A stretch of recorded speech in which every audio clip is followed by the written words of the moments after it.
하나님의 말씀은 여호수아서 3장 5절에서 13절까지에 있는 말씀입니다. 여호수아가 또 백성에게 이르되 너희는 스스로 성결케 하라. 여호와께서 내일 너희 가운데 기사를 행하시리라. 여호수아가 또 제사장들에게 일러 가로되 언약궤를 메고 백성 앞서 건너라 하매 곧 언약궤를 메고 백성 앞에 나아가니라.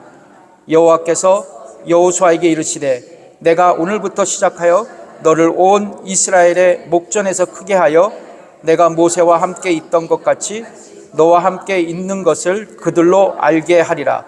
너는 언약궤를 맨 제사장들에게 명하여 이르기를 너희가 요단 물가에 이르거든 요단에 들어서라 하라. 여호수아가 이스라엘 자손에게 이르되 이리 와서 너희 하나님 여호와의 말씀을 들으라 하고 또 말하되 사시는 하나님이 너희 가운데 계시사 가나안 족속과 헷 족속과 휘 족속과 브리스 족속과 기르가스 족속과 아모리 족속과 여부스 족속을 너희 앞에서 정령이 쫓아내실 줄을 이 일로 너희가 알리라. 보라, 온 땅의 주의 언약궤가 너희 앞서 요단으로 들어가니 이제 이스라엘 지파 중에서 매 지파에 한 사람씩 20명을 택하라. 온 땅에 주 여호와의 궤를 맨 제사장들의 발바닥이 요단물을 밟고 멈추면 요단물 곧 위로부터 흘러내리던 물이 끊어지고 쌓여 서리라. 아멘. 네, 앉으십시오. 오늘 본문의 말씀으로 약속의 땅 세 번째입니다. 요단강을 건너며 배우는 영적 레슨이라는 제목으로 여러분과 함께 말씀을 나누겠습니다. 한번 제목을 읽어볼까요? 시작. 요단강을 건너며 배우는 영적 레슨입니다. 여러분, 여호수아 3장과 4장에 보시면 이스라엘 백성이 요단강을 건너 약속의 땅으로 들어가는 장면이 기록되어 있습니다. 특별히 여호수아 3장에는요 이스라엘 백성이 요단강을 도하하는 과정을 자세히 보여줍니다. 여호수아서 3장 17절의 말씀을 읽겠습니다. 여호와의 언약궤를 맨 제사장들이 요단 가운데 마른 땅에 굳게 섰고 온 이스라엘 백성은 마른 땅으로 행하여 요단을 건너니라. 어디를 건넜다고요? 모세가 죽었습니다. 여호와 하나님께서 여호수아에게 이렇게 말씀하셨습니다. 여호수아서 1장 2절의 말씀이죠. 내 종 모세가 죽었으니 이제 너는 이 모든 백성으로 더불어 일어나 이 요단을 건너 내가 그들 곧 이스라엘 자손에게 주는 땅으로 가라. 그러니까 하나님께서는 여호수아에게 어떤 곳을 건너서 가나안 땅으로 가라고 말씀하셨어요? 요단을 건너 가라고 말씀하셨습니다. 이제 여호수아는 시딤이라는 곳에 진을 치고 가나안 땅의 전략적 요충지였던 이 여리고성에 2명의 정탐꾼을 비밀리 급파합니다. 그리고 기생 라합의 도움으로 무사히 탐문을 마치고 돌아온 두 정탐꾼은 여호수아에게 가나안 땅에 정탐한 그 내용을 보고했습니다. 여호수아서 2장 24절의 말씀을 읽겠습니다. 또 여호수아에게 이르되 진실로 여호와께서 그 온 땅을 우리 손에 붙이셨으므로 그 땅의 모든 거민이 우리 앞에서 간담이 녹도이다. 며칠 후 여호수아는 이스라엘 백성을 이끌고 요단강을 건너게 됩니다. 그렇다면 사랑하는 성도 여러분, 오늘 우리가 살펴볼 요단강 도하 사건을 통해 우리는 어떤 영적인 레슨, 교훈을 얻을 수 있을까요? 첫 번째입니다. 읽어보겠습니다. 시작. 인생에서 만나는 시련을 극복하기 위해 아침의 원리를 붙들어야 합니다. 아멘이십니까? 예. 요단강 도하 사건은 홍해를 건넌 사건과 더불어 이스라엘 백성들에게는 가장 위대하고 영광스러운 순간이었습니다. 홍해를 건넌 이스라엘 백성은 이집트에서의 노예 생활을 청산하고 진정한 자유를 누리게 되었고 요단강을 건너는 순간 하나님께서 허락하신 새 땅에서 이스라엘 백성들은 하나님의 백성으로서의 영광스러운 또한 삶을 누리게 되었습니다. 홍해를 건넌 이후 이스라엘 백성은 시내산에서 하나님과 언약을 맺고 율법을 받으며 신앙 공동체로서의 정체성을 갖추게 되었습니다. 이제 요단강을 건너서 그 가나안 땅에 정착해서부터는 점차 국가의 형태와 체계를 갖추며 하나님 나라로 세워져 가는 아주 새로운 축복된 시대를 맞이하게 되었습니다. 여호수아는 여리고성 탐문을 마치고 귀환한 이 두 명의 정탐꾼의 보고를 받은 후 이제 요단강을 건너기 위해 다음날 아침 이스라엘 백성과 함께 일찍이 일어나 시딤에서 떠나 요단강 강변으로 이동해 그곳에 진을 쳐야 됩니다. 여호수아서 3장 1절의 말씀이죠. 읽어보겠습니다. 여호수아가 아침에 일찍 일어나서 이스라엘 사람들로 더불어 시딤에서 떠나 요단에 이르러서는 건너지 아니하고 거기서 유숙하니라. 이 지점에서 우리는 아주 중요한 영적인 교훈을 얻을 수 있습니다. 여호수아는 여리고 성을 정복하기 위해 2명의 정탐꾼을 보냈고 필요한 군사 정보도 얻어 소기의 목적을 달성했습니다. 이제 남은 것은 실제로 여리고 성을 공격하는 일만 남았습니다. 그러나 이스라엘 백성, 특별히 여호수아와 이스라엘 백성을 가로막는 장애물이 있었다는 것입니다. 바로 요단강이었습니다. 여러분 한번 보실래요? 오늘날 요단강에 가보면 그 강폭이 넓다 해도 우리 동네에 있는 아메리칸 리버 정도의 그 수준밖에는 되지 않습니다. 수심도 깊지 않아요. 그래서 쉽게 건널 수 있는 강처럼 보입니다. 그런데요, 여러분, 여호수아 시대의 요단강의 환경은 완전히 달랐습니다. 그 당시 요단강은 수량이 풍부했고 강폭도 훨씬 넓었고 그리고 봄철이 되면 큰 비가 내려서 강의 수심도 높아졌고 같은 시기 북쪽에 있는 헐몬산에서 눈이 녹아내리면 강물이 불어나 요단강이 범람하는 시기가 있었습니다. 성경은 바로 이 시기, 이 요단강을 보면서 이렇게 기록하고 있습니다. 여호수아서 3장 15절의 상반절의 말씀입니다. 읽겠습니다. 요단이 곡식을 거두는 시기에는 항상 언덕에 넘치더라.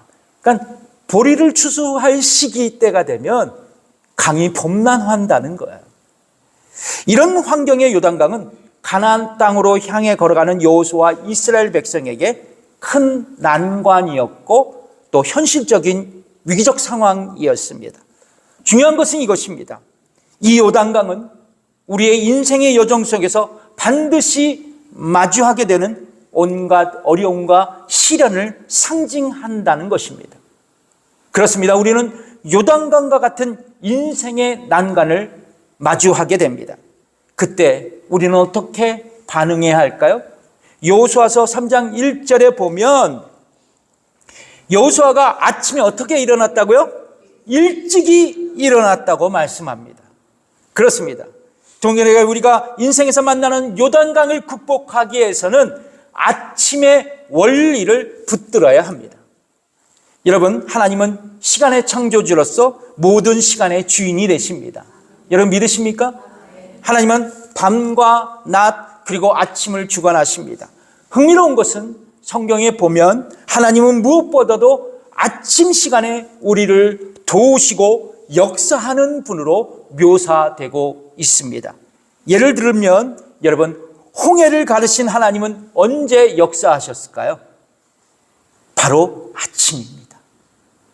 출애굽기 14장 27절의 말씀을 읽겠습니다. 모세가 곧 손을 바다 위로 내밀매 새벽에 미쳐 바다에 그 세력이 회복된지라. 애굽 사람들이 물을 것으로 도망하나 여호와께서 애굽 사람을 바다 가운데 엎으시니. 이스라엘 백성은 하나님의 도우심으로 애굽에서 나왔죠. 이제 홍해를 건너면 자유의 몸이 되는 것입니다. 그런데 앞은 홍해가 가로막고 있었고 뒤는 성난 바로의 군대와 또한 그의 추종자들이 이스라엘 백성들을 쫓고 있었습니다. 한마디로 진퇴양난이었습니다. 그런데 하나님은 막혔던 이 홍해 바다를 열어주셨습니다. 이스라엘 백성은 극복할 수 없는 홍해를 그들이 하나님의 은혜로 건너게 되었던 것입니다. 그리고 이스라엘 백성을 추격하는 이구 바로의 군대는 바닷물 속에 수장됩니다. 바로 이 시간이 새벽이었습니다. 아침의 시간이었습니다. 다른 예를 한번 들어볼까요? 이스라엘 백성은 요단강을 건너 가나안 땅에 들어갔습니다. 하지만 여리고성을 무너뜨리지 않고서는 더 이상 가나안 땅에 나아갈 수 없었습니다. 이제 그 하나님의 명령에 따라 여호수아는 이스라엘 백성을 이끌고 여리고성을 6일 동안 하루에 한 바퀴씩 돌게 했습니다. 그리고 마지막 날 7째 되는 날에는 새벽에 일찍 일어나 여리고성을 7번 돌게 되었고 마침내 하나님의 약속대로 성은 무너지고 말았습니다. 이 장면을 성경은 이렇게 기록하고 있습니다. 여호수아서 6장 15절의 말씀입니다. 읽어보겠습니다. 제7일 새벽에 그들이 일찍이 일어나서 여전한 방식으로 성을 7번 도니 성을 7번 돌기는 그날 뿐이었더라. 그렇습니다. 여리고 성이 무너지는 순간, 바로 그 순간이 새벽 아침의 시간이었습니다. 또 다른 예가 있습니다. 기원전 701년이었습니다. 히스기야 왕 당시 아수르 왕 사네립이 거대한 군사력으로 이제 남유다 왕국의 수도인 예루살렘을 침공했습니다. 풍전등화와 같은 절대 위기 속에서 히스기야는 예루살렘 성전에 올라가 엎드려 기도했습니다. 이런 암울한 상황을 배경으로 삼아서 시편 46편이 쓰여졌습니다. 여러분, 시편 46편 1절에 보면 내가 환난을 만났다고, 그래서 하나님은 우리의 피난처가 된다고 기도합니다. 그리고 46편 2절에서 3절에서는 땅이 변하고 산이 변하고 바다 가운데 빠지고 바닷물이 흉흉하고 산이 요동하는 그런 급박한 상황을 기록하고 있습니다. 이 표현, 이 기록은 그 당시 아수르 왕 사네립이 대군을 이끌고 예루살렘 성을 포위하며 공격하던 실제의 상황을 생생히 그리며 그가 시로 표현한 것입니다. 수많은 군사들과 병거들이 예루살렘 성에 침공해서 지축이 흔들리고 산이 흔들리고 바다가 흔들렸다는 것입니다. 그런데 여러분, 시편 46편 5절에 보시면 놀라운 반전이 선언되어 있습니다. 흔들리고 있는 예루살렘 성에 하나님은 흔들림 없이 그 성 중에 계신다고 말입니다. 그리고 시편 기자는 그 하나님이 새벽에 우리를 도우신다고 고백하고 있습니다. 그 말씀이 시편 46편 5절의 말씀입니다. 읽어보겠습니다. 하나님이 그 성 중에 거하심에 성이 요동치 아니할 것이라. 새벽에 하나님이 도우시리로다. 아멘이십니까? 그렇습니다.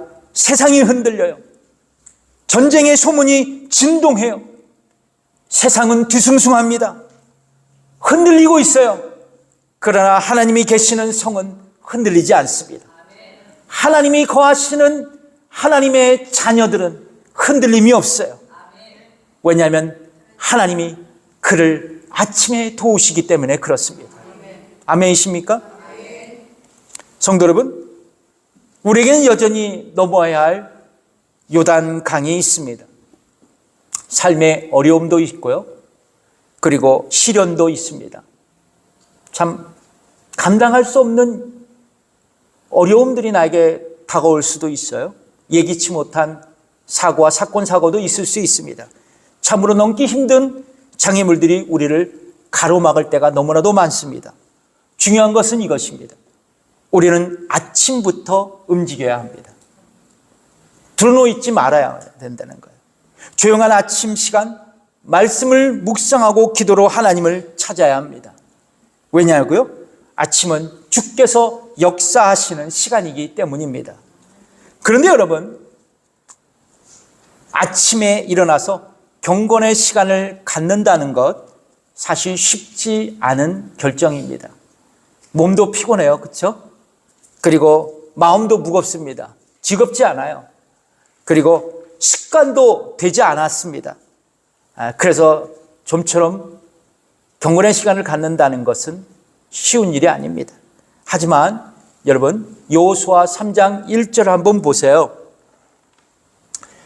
여호수아와 이스라엘 백성이 아침 일찍 일어나서 시딤에서 떠났다고 기록하고 있죠. 여기서 떠났다라는 단어에 한번 주목해 보세요. 여러분, 떠났다는 것은 단순히 한 장소에서 한 장소로 이동했다는 의미가 아닙니다. 여기에 성경에 나오는 떠났다라는 단어가요, 히브리 원어로 이 떠났다, 떠나다라는 단어를 나사라는 단어로 쓰여 있습니다. 나사. 한번 따라해 볼까요? 나사. 나사. 이 단어의 의미는 텐트를 걷고 출발했다는 의미입니다. 그게 완전히 틀리죠. 여러분, 이제 이스라엘 백성이요, 출애굽 2세대의 이스라엘 백성이에요. 얼마나 많겠어요. 수많은 이스라엘 백성들이 시딤에서 요단강 강변 한 약 7마일 정도가 되거든요. 그 강변으로 이동해야 했거든요. 그것도 결코 쉬운 일은 아니었어요. 피곤하고 부담되는 일이었을 것입니다. 그러나 그들은 아침 일어나 장막을 걷고 살림살이를 챙겨서 요단강 강변으로 이동했다는 거예요. 우리도 마찬가지입니다. 비록 피곤하고 부담이 되더라도 믿음의 결단으로 일어나야 돼요. 아침에 일어나야 됩니다. 일찍 일어나서 하나님을 먼저 찾을 수 있어야 돼요. 왜냐하면 말씀과 기도로 하나님을 만나고 아침에 일하시는 하나님의 능력으로 저와 여러분의 요단강이 갈라지기 때문입니다. 아멘이십니까? 우리가 살펴볼 요단강 도하 사건을 통해 우리는 어떤 영적인 레슨을 배울 수 있을까요? 첫 번째, 인생에서 만나는 시련을 극복하기 위해서 아침의 원리를 붙들어야 합니다. 두 번째입니다. 같이 읽어보겠습니다. 시작. 오늘과 내일의 염려를 극복하기 위해서 하나님을 바라보아야 합니다. 이제 이스라엘 백성은 시딤에서 떠나 요단강 강변으로 이동한 뒤 진을 쳤습니다. 그리고 사흘 후에 여호수아의 명을 받아 이스라엘 백성의 관리들, 중간관리자들이겠죠, 진중을 돌아다니면서 요단강 도하를 예고하고 그것을 위한 준비와 수칙을 이스라엘 백성들에게 전달합니다. 이들이 전달한 내용은 이거예요. 요단강을 건널 때 제사장들이 여호와의 그 언약궤를 메고 앞장서면 이스라엘 백성들은 그 언약궤를 보고 이를 뒤따라 가야 한다는 것입니다. 여호수아서 3장 3절의 말씀을 읽겠습니다. 백성에게 명하여 가로되 너희는 레위 사람 제사장들이 너희 하나님 여호와의 궤를 메는 것을 보거든 너희 곳을 떠나 그 뒤를 쫓으라. 그리고 2000규빗, 오늘날 환산하면 약 900m 정도가 돼요. 그 정도의 거리를 유지하면서 언약궤의 뒤를 따라 행진해야 할 것을 이스라엘 백성들에게 덧붙여 설명합니다. 이 명령에서 중요한 것은 뭐냐면 요단강을 건널 때 언약궤를 보고 그 뒤를 따라가야 한다는 것입니다. 여러분, 이것을 위해 하나님은 언약궤와 적당한 거리를 두게 하셨어요. 아주 먼 거리도 아니고 짧은 거리도 아니고 한 900m 정도의 거리를 두고 모든 이스라엘 백성들이 언약궤를 지고 가는 이 제사장의 행렬을 보게 하신 거야. 한 사람도 빠짐없이. 그리고 이스라엘 백성들이 그 언약궤를 보면서 요단강을 건너게 하셨다는 것입니다. 그냥 자기의 능력과 힘으로 건너간 게 아니라 언약궤를 바라보면서 요단강을 같이 건넜다는 거예요. 여러분, 하나님께서 이스라엘 백성들에게 내리신 이 명령의 의미는 뭡니까? 여러분, 제가 주일날 설교했죠. 언약궤는 뭐예요? 하나님의 임재의 상징을 나타내는 성물입니다. 그러므로 이스라엘 백성들이 언약궤를 바라보고 그 뒤를 따라갔다는 말씀은 곧 하나님을 바라보면서 그분의 인도하심을 따라갔다는 것입니다. 그렇다면 왜 이스라엘 백성은 언약궤를 쫓아 요단강을 건너야만 했을까요? 그 이유는 분명합니다. 가나안 땅은 이스라엘 백성들에게 낯설고 익숙치 않은 땅이었기 때문입니다. 그 말씀이 여호수아서 3장 4절의 말씀에 기록되어 있는데 읽어보겠습니다. 그러나 너희와 그 상거 사이가 2000규빗쯤 되게 하고 그것에 가까이 하지 말라. 그리하면 너희 행할 길을 알리니 너희가 이전에 이 길을 지나보지 못하였음이니라. 맞죠? 그렇습니다. 여러분, 이스라엘 백성에게 가나안 땅은 낯설은 땅이었고 지형도 익숙하지 않은 땅이었습니다. 그래서 요단강을 건너는 이스라엘 백성들에게는 모종의 두려움과 그리고 염려가 있었어요. 그러나 여러분, 하나님은 40년 동안 어떻게 이스라엘 백성을 인도하셨어요? 광야에서 구름 기둥과 불 기둥으로 인도하셨어요. 동일하게 하나님은 이제 당신의 임재의 상징인 언약궤로 이스라엘 백성을 가나안 땅으로 인도하시겠다고 말씀하신 것입니다. 성도 여러분, 오늘날 우리도 마찬가지예요. 대부분의 사람들은 오늘과 내일에 대한 염려와 걱정을 붙들고 살아갑니다. 왜냐고요? 살아보지 않은 인생이 펼쳐지기 때문입니다. 그래서 예수님도 내일을 염려하지 말라고, 걱정하지 말라고 말씀하지 않으셨습니까? 자, 그렇다면 우리는 어떻게 오늘과 내일에 대한 염려를 극복할 수 있을까요? 그 처방은 한 가지입니다. 하나님을 바라봐야 돼요. 하나님을 바라봐야 합니다. 왜냐하면 하나님은 우리의 인생을 가장 정확하게, 완전하게 인도해 주시는 분이시기 때문에 그렇습니다.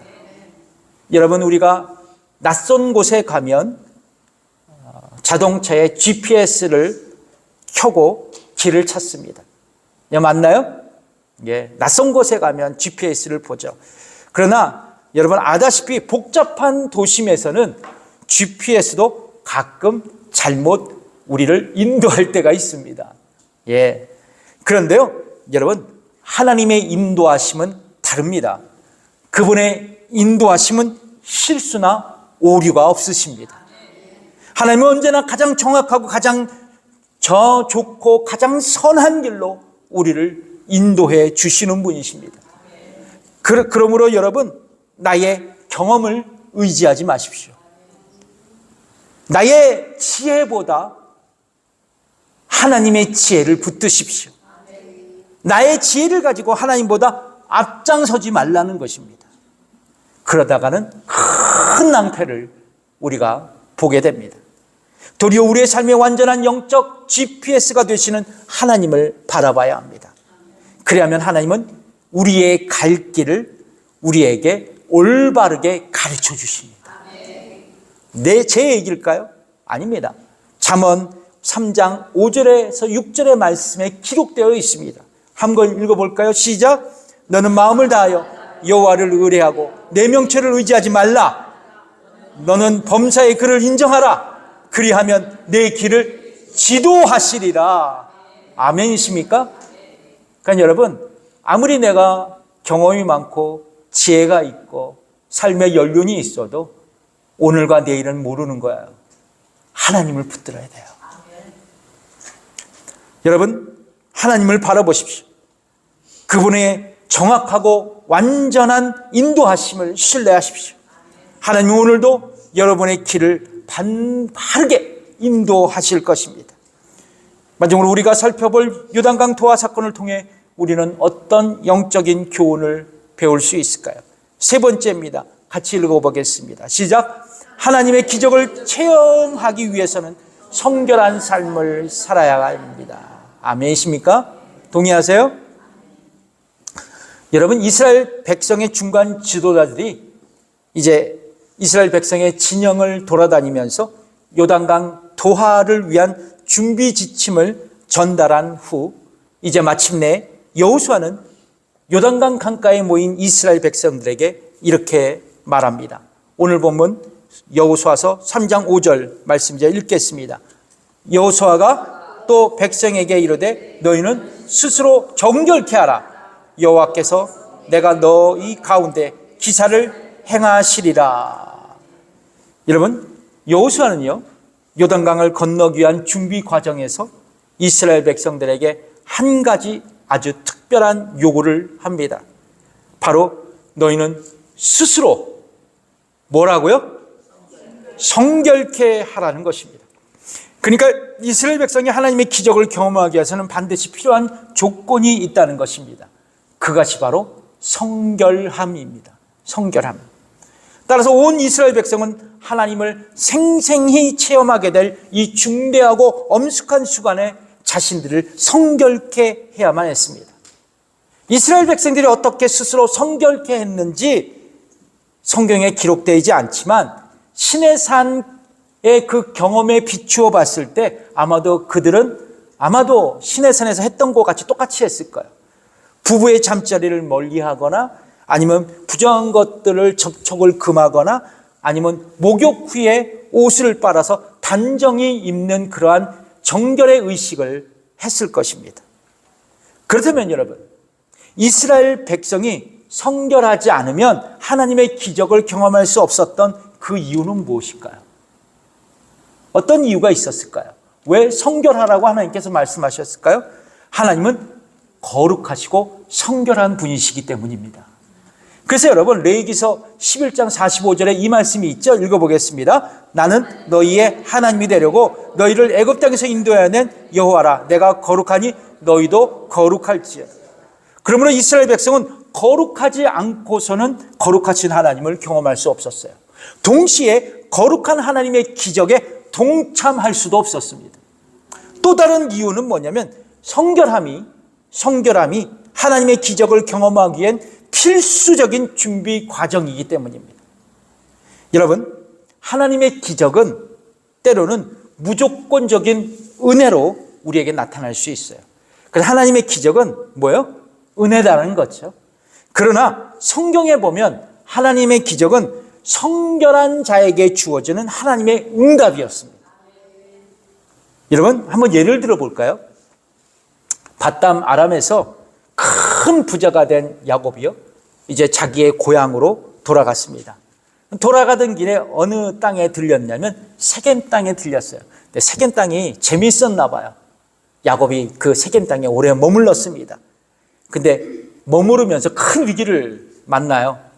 자기의 사랑하는 땅 디나가요, 세겜 동네에 마실 나갔다가 그 지역 주장 하몰의 아들 세겜에게 강간을 당합니다. 여러분, 굉장히 서글픈 이야기죠. 이 사건을 통해서 야곱의 아들들, 어떤 아들이냐면 시몬 레위가요, 화가 아주 엄청났어요. 그래서 세겜성 사람들을 막 속여서 남자들을 다 죽였습니다.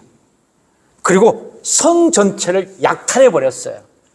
이로 인해서 야곱 가족은요, 세겜 족속과 함께 동맹을 맺고 있는 주변 부족들에게 보복을 당할 위기에 처해 있습니다.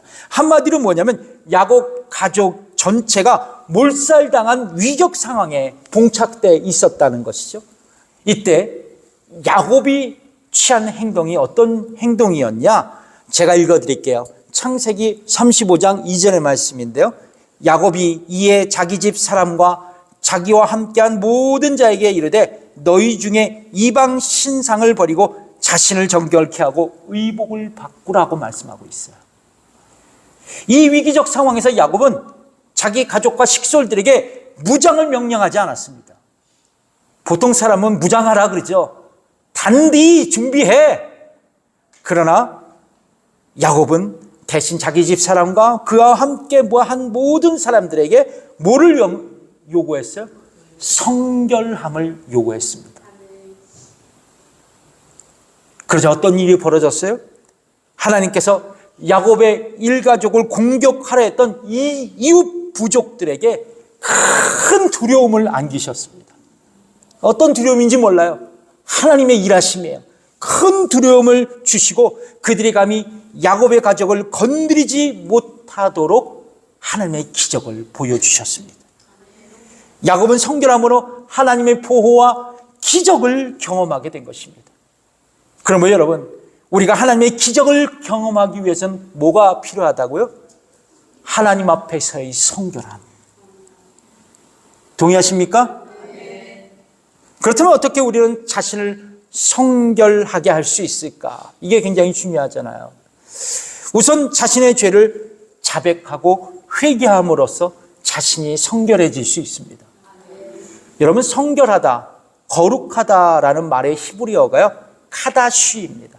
따라해 볼까요? 시작. 카다쉬. 카다쉬의 뜻은 구별하다라는 의미를 갖고 있습니다. 성물은 뭐냐? 하나님께 구별된 물건입니다. 여러분, 성도는 뭐예요? 하나님께 구별된 사람이에요. 여러분, 그래서 성도는 하나님 앞에서도 사람 앞에서 구별된 존재입니다. 구별된 삶을 살아야 돼요. 어떤 삶이냐? 거룩하고 온전하고 신실하고 투명한 삶을 살아야 합니다. 여러분, 하지만 우리는 이런 성결한 삶에 성실치 못하죠. 때로는 넘어지고 실패하죠. 그래서 우리에게는 뭐가 필요하다? 회개가 필요하다는 거예요. 회개가 필요하다.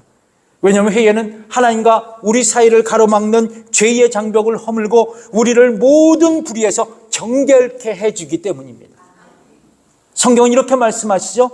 요한일서 1장 9절의 말씀을 읽겠습니다. 시작. 만일 우리가 우리 죄를 자백하면 저는 미쁘시고 의로우사 우리 죄를 사하시며 모든 불의에서 우리를 깨끗게 하실 거라고 말입니다. 죄 가운데 있었던 우리를 정결케 해주신다고, 성결케 해주신다고 말씀하고 있습니다. 한 걸음 더 나아가고 우리는 하나님의 말씀으로 성결해야 돼요. 회개뿐만 아니라 말씀으로 깨끗해져야 합니다. 에베소서 5장 26절 이 말씀을 하고 있거든요. 함께 읽어보겠습니다. 시작. 이는 곧 물로 씻어 말씀으로 깨끗하게 하사 거룩하게 하시고, 뭘로 깨끗하고 거룩하게 한다고요? 말씀으로. 말씀은 우리의 영혼을 깨끗해 하고 거룩하게 합니다. 매일 말씀을 묵상하고 실천하면 저절로 우리의 삶이 성결해집니다.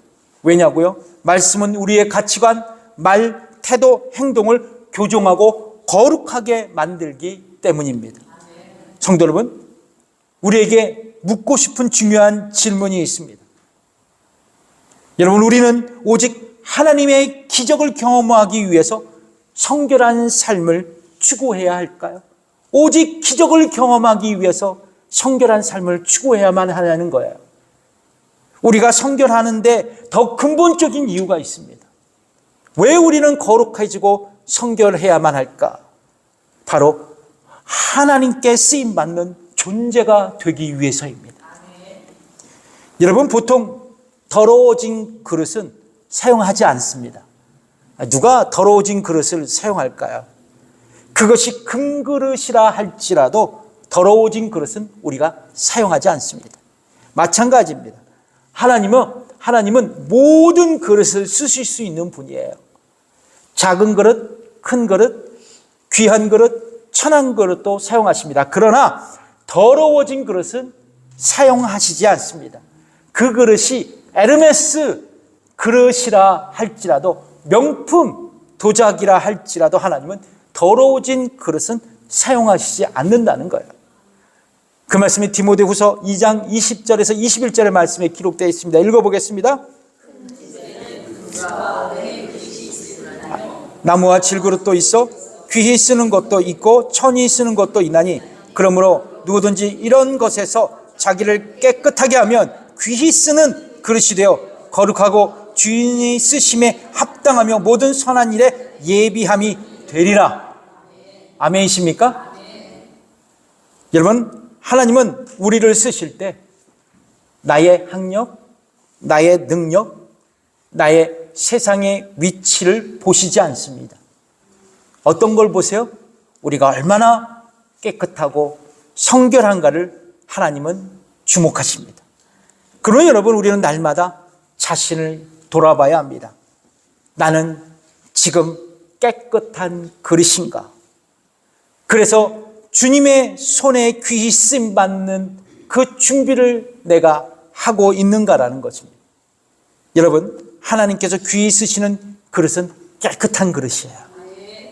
여러분, 하나님께 자기를 성결케 하는 삶을 통해 하나님께서 아름답게 쓰이실 수 있는, 또한 하나님께 아름답게 쓰임받는 그릇이 되기를 주님의 이름으로 축복합니다.